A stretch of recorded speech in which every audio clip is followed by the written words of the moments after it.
Senator Fischer. Thank you, Madam Chair. I'd like to thank the nominees for being here today and for your willingness to serve the public. We appreciate it. We unfortunately were unable to meet ahead of today's hearing, so I'd like to take this opportunity to share a bit about my home state of Nebraska and our perspective on nuclear energy issues. Nebraska has the unique distinction of being the only state in the Union where every single home and business receives electric service from publicly owned utilities. We are proud of our 100% public power system, which delivers affordable and reliable electricity to all Nebraskans. Our state is fortunate to enjoy electricity costs that are well below the national average, thanks in part to nuclear energy. We receive more than a quarter of our state's electricity from 2 nuclear power plants. Our citizens appreciate access to this clean and affordable energy source. The continued success of nuclear operations in Nebraska is dependent upon the cooperation of the Nuclear Regulatory Commission. One of the 2 nuclear plants in Nebraska, the Omaha Public Power District's Fort Calhoun Nuclear Station, recently sustained an extended outage of 987 days. The plant worked closely with NRC to ensure a safe restart and has been backed up and running since December 2013. Fort Calhoun remains under increased oversight as a part of its restart, but is working to return to the standard reactor oversight process at the earliest opportunity. The continued support of NRC to reach this goal as quickly as possible is very important. We are also hopeful that following a process of more than 7 years, the license renewal for the Crow Butte uranium mining operation will be completed. Also pending before the NRC are license applications for development of 3 expansion sites in Nebraska, so our nuclear fuel resources can be safely developed for years to come.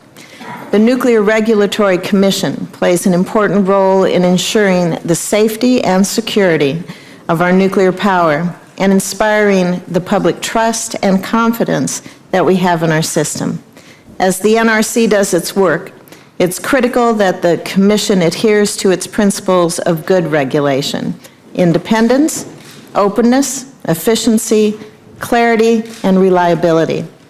Now, more than ever, we need an agency that will put these principles into practice, from the implementation of new safety enhancements to the review and approval to licensing requests. There's a great deal at stake for the U.S. nuclear industry. I look forward to continuing our discussion on these issues, and I again offer my gratitude to the nominees for your willingness to serve. Thank you, Madam Chair. Thank you, Senator, so much. And now, thank you, Madam Chair. I have some questions for both of you gentlemen. The NRC's timely review of license submittals is critical to the success of our domestic uranium industry. I mentioned that in my opening statement. At present in Nebraska, there are multiple relicensing proposals and new license applications that have to date taken 7 years. That's a long time to review. I have written to the Commission to encourage swift action in order to protect the economic environment of the communities that have relied for decades on these operations that safely and responsibly produce critical fuel for our nation's domestic nuclear energy industry. In response, the Commission has stated that the reviews are continuing, but that it may take another full year before a final decision is made. Should you be confirmed, will you commit to working with me in my office to engage in these licensing and relicensing efforts so that a final decision is rendered in a timely and efficient manner? Yes, if confirmed, I would be happy to work with you and take a look at that issue. I'd be happy to look at that. Again, I think it's not unlike the question Senator Whitehouse asked about assuring that the process is fair but also efficient. Are you aware of the issue that I just spoke about? Have you had any contact with problems that we're facing? Not recently, no. Okay, thank you. In a recent vote by the NRC on filtered vents, We've seen Commissioner Magwood express concern with approaches to regulation that rely upon qualitative instead of quantitative factors. And he described such an approach as an extraordinary step that goes well beyond previous NRC guidance. He also noted that Chairman McFarland's analysis in that vote could be used to justify essentially any regulatory change. Can you tell me what your view is of the proper use of qualitative factors in regulatory decision-making by the NRC?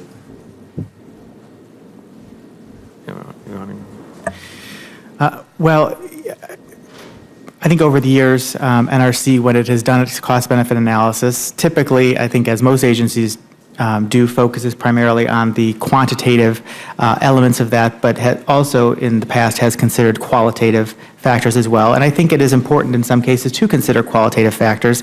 As you point out, that can be challenging, right? Because it's not the same enterprise as when it's strictly quantitative. So I think there is a role for it in certain occasions, but I do think it has to be done carefully. You know, one of the factors that came up in that particular vote, I believe, was just defense in depth. The idea that some concerns that NRC looks at are very low probability but high consequence events, and sometimes a strictly quantitative review of that can leave out important factors. So you would say it's within the NRC's guidance that those qualitative factors should be looked at? My understanding is that the guidance does provide for the consideration of qualitative factors. You would disagree with the commissioner then, who made those statements? Well, it's been a while since I read that particular vote, but I don't know that Commissioner Magwood was saying that it never makes sense to examine qualitative factors, but I think there can be a role for both quantitative and qualitative. Okay, Mr. Burns. Yeah, I'm actually not familiar with that particular vote that Commissioner Magwood weighed in on the vote event. I mean, again, historically, my recollection is that the agency over the years tried to apply sort of the best decision-making methods, whether originally what they would call the deterministic method to more risk-informed. And when you went risk-informed, you do have the consideration of qualitative factors. I think it depends, and again, that may be vote-dependent here or issue-dependent. You want to make sure that you have a good grounding, I think, in the technical analysis that you have, but there may be qualitative factors. I'd be happy to look at that and be sensitive to that. Unfortunately, I just can't comment on the particular filtered vent issue. Okay, thank you. And just one more question then I have time for. You, go ahead. Okay. Many as you want, yeah.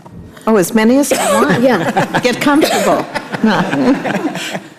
On May 19th of this year, the Commission acted on an NRC staff recommendation regarding 3 specific recommendations arising out of the near-term task force report's suggestion to review whether the NRC should establish a logical, systematic, and coherent regulatory framework for adequate protection that appropriately balances defense, in-depth, and risk considerations.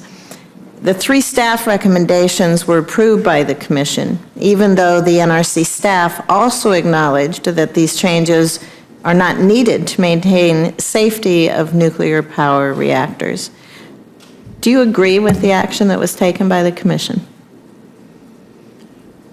Again, I'm not sure exactly what they do. I recall that it was, I think, the number 1 or the number 1 task force recommendation, and it was this notion of looking more holistically. I think importantly, the agency needs to carry out in the particulars applied to particular plants, particular licensing or safety issues, what it does. There may be some benefit in making a greater coherence. I'd be happy to look at that. I'm just not familiar what they exactly that they did. If these requirements are imposed on nuclear reactors, and it hasn't been shown that you're going to see any enhancement of safety, do you think that's appropriate to require that then, and the costs involved for those reactors?